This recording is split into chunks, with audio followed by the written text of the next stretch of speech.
Hello, everyone, and welcome to the Big Blonde Crypto Show. I am Emily Rodriguez, your craziest blonde about crypto and Web3 and blockchain and the greatest things on the early industry. Today, I'll be interviewing Jessy. She is a front-end developer wanting to become a blockchain developer. It's a That's pleasure right. to host you today. Thank you so much for coming. Would you like to tell us a little bit about you, please? So my name is Jessy. I'm based in Amsterdam and I am a front-end developer. But actually, I wasn't always a front-end developer. I actually studied law and I worked as a tax law consultant for a few years. And then I realized I wasn't making the impact that I wanted to make. So long story short, I became a software developer and yeah, doing that for a couple of years. And now actually my goal is to become a blockchain developer. Wow. And how old are you? 37. Wow. Oh my God, so much experience, It's so nice to see women on this space. How would you describe your experience as a woman working as a front-end developer? How does that work?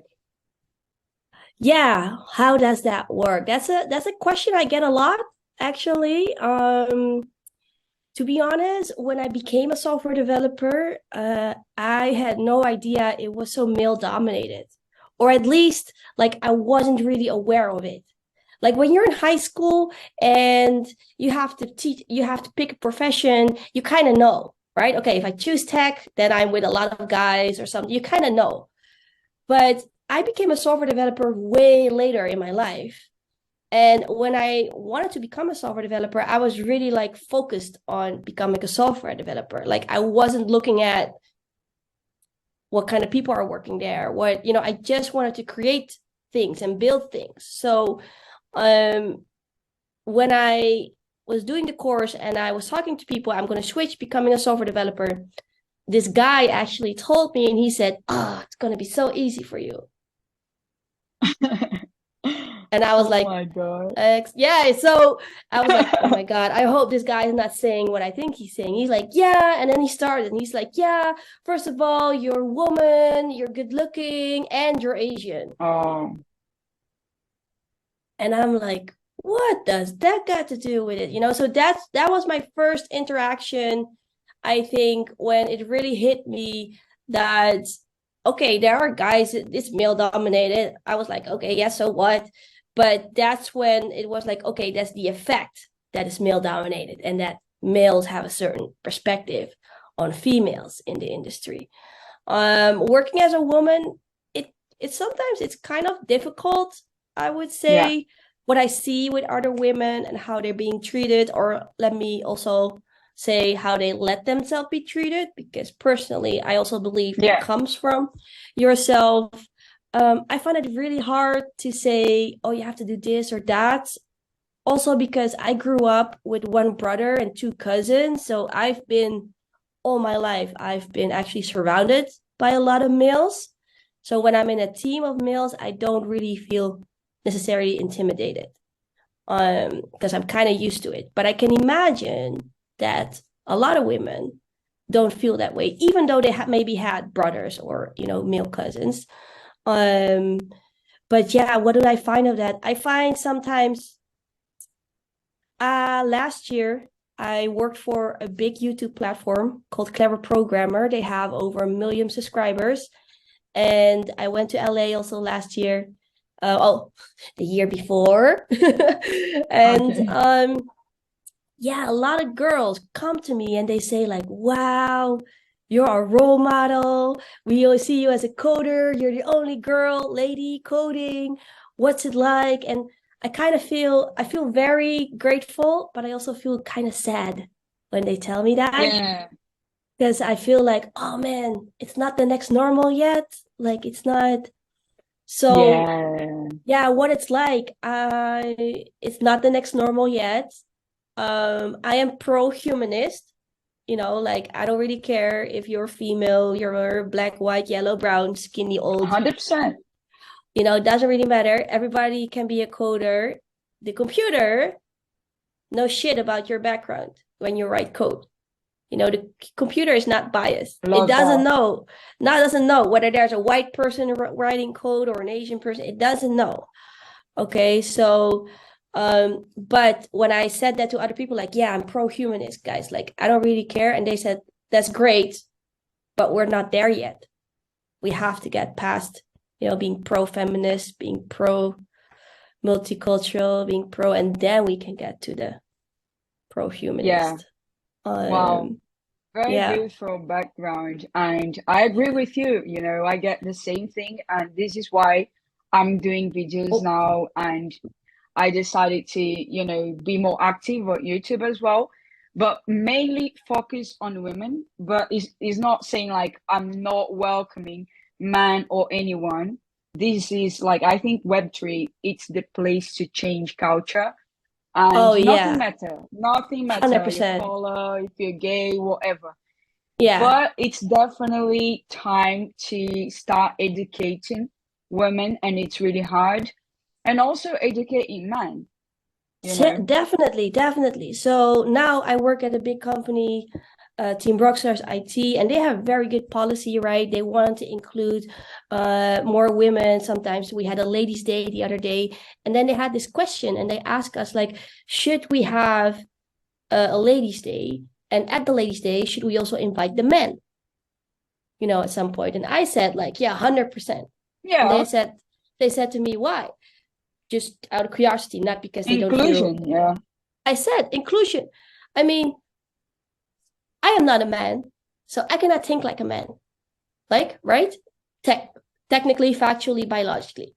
So if I discuss with other women what I experience and how I think that a man should think or whatever, it's going to be a hard discussion. But how many women do this? Right? Where they say like, oh, he did this, he did that. I don't know what he's thinking. He might be thinking this. He might. And actually, I look at it and I'm like, well, you don't know because there's no man in the room. So if you want to really share your feelings, it has to be an open discussion in a safe space, of course. And it has to be about, what kind of values, work ethics, communication style people have. Some men, they're very good at listening, which is often pictured as a feminine trait, which is just a human trait, in my opinion. But but then it's like, oh, he's such a good listener. Oh, and then I'm like, yeah, but actually every woman too, as a human being, if you want to have a good conversation, if you both want to grow, you should both be able to listen, right? So, and then it's very 100%. Interesting, I think, when you think about that. When I see pro-female groups, my first feeling is always like, oh, let me see how pro-feminine, how pro-female they are, because I do believe in the inclusion. I definitely believe also that it's sometimes very empowering, to be with your girlfriends and to talk about things that they understand you better than nobody, right? But at the same time, I do feel, and what you're saying very beautifully, if we want to change things in Web3, we want to take this opportunity to make things different, it should be an open discussion.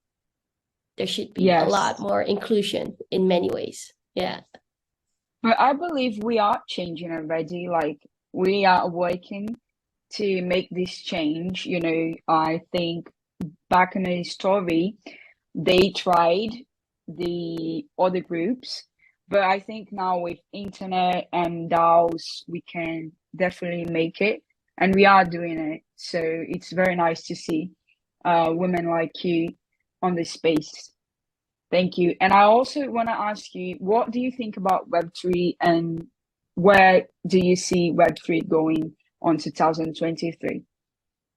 Wow. I love Web3. Why do I love it so much? For me as a front-end developer, definitely aspect of creativity. Like, the NFTs. Of course, the pictures are cool and all, but then when you think about the smart contract technology and what it can do and the possibilities, and people have been so inventive with how smart contract technology can work, right? Not only to, for example, to buy NFTs, but also, and then when it's being transferred, that the original creator also gets a fee.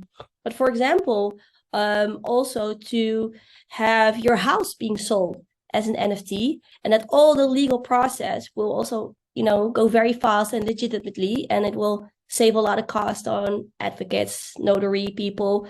That for me as a former legal person is really like, whoa, okay, we're changing the game over here. So I would say I love Web3 because of creativity and innovation. Can't wait to see what's coming up that's beneficial for everybody. Definitely in the area of sustainability, for example, where people can really, or companies actually can really show that they're doing a good job by the data that's available to everybody, right?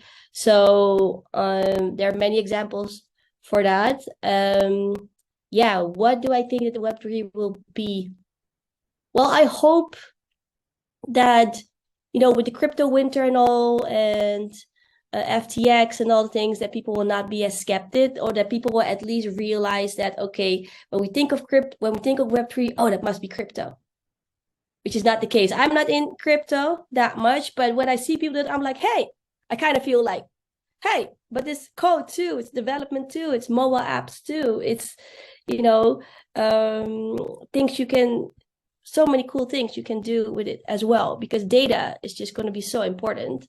So I think Web3 in the new year, probably chatbot GPT is going to take it to another level, especially for the content creators, and, Web3 being a content creator economy. I think I hope actually it's going to blow up, but in a good way. That we can leave behind what happened in 2022, and that people get a better understanding of what Web3 is in their daily lives.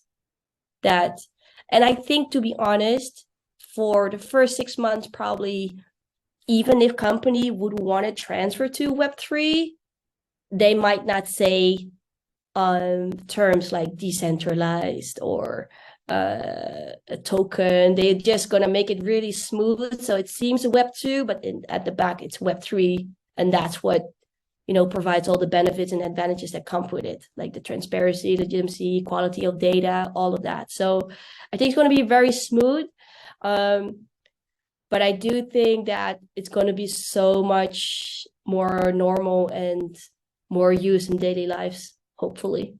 And yeah, I'm looking forward to new innovations with Web3. Same, I agree. I think it's very important to protect as well and secure our data. And it's so much to, teach people. You also say that you were a teacher. And how Yeah. do you perform as a teacher? So I give online workshops, and I also give live workshops. Yeah, I had a big workshop in Utrecht, in Holland, at the frontend conference called Front Mania. It's one of the biggest frontend conferences in Holland. And next February, actually, I'm going to give the workshop also for JSWorldConference. So it's really for coders, it's really for, but also for people that are in tech, in IT, and that want to know a little bit more about what the structure is of a DApp. So they also know a little bit better what the people do that they hire or work with.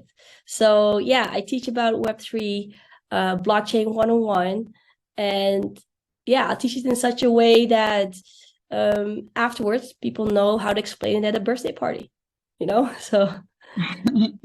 Thank you. Wow, it's really nice. I also do some education things, and if you like, we can collab on that. I think it's a Yeah, lot to teach. Like, I it is a really lot want to to teach. approach women to the industry. And the first step is doing what we're doing, like doing videos, doing content. And I think we definitely gonna make it. And also, I want to have like real people on my channel. And I want to make sure it's impossible to know people like 100% if they're scam or not. But I mean, our biggest thing now is to separate who are the very professional people on the industry and talk about this and build it and not have any scams if we can. You know, I will Yeah. keep working hard to not have any interviews or anything with scammers because we're working hard for this. But as I said, you know, you never know people and their intentions. But we need to make sure we're doing the right thing at the end of the day. Yeah, for sure. Yeah. Well, that's the thing, you know, when something new comes up, there are always people that kind of abuse the situation, I think, for newcomers. But yeah, that's all part of life, I think. And also, what you said, it's great if you have real people on your channel and people that have a mission. And yeah, I mean, in Web3, it's all about that, I think, to create together. Yeah. Wow. Thank you so much for your time. And Yeah, of I course. wish you all the best this year. Hope to see you in person again. Yeah, that'll be so cool. Thank you, Emily, for your time too and this opportunity. Thank you so much.